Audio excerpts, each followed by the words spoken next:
my first leadership role. And while I received a crash course in many operational parts of the position, I had zero training on how to lead people. Over the past 20 years, I've been fortunate to hold several leadership positions, but it took me years to learn how to lead.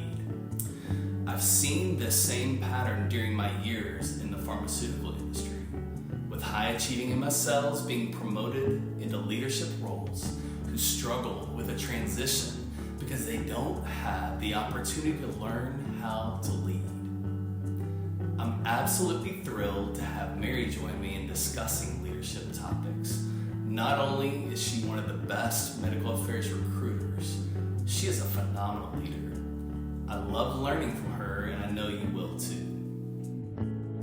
I've been recruiting in field medical for about 25 years now, and in that time I had the great pleasure of working with hundreds of hiring managers in building out brand new SL teams or expanding or augmenting their existing teams.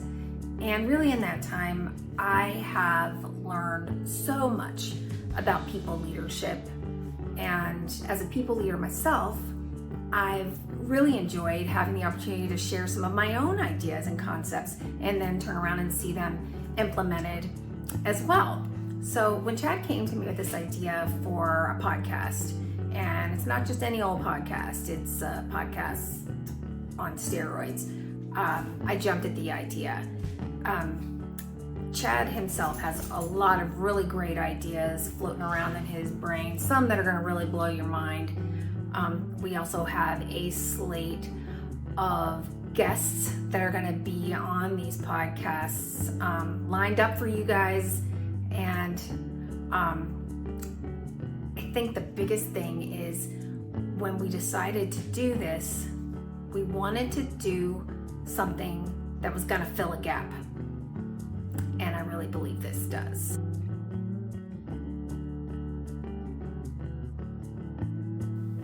Leaders don't develop in isolation. Leaders learn from leaders.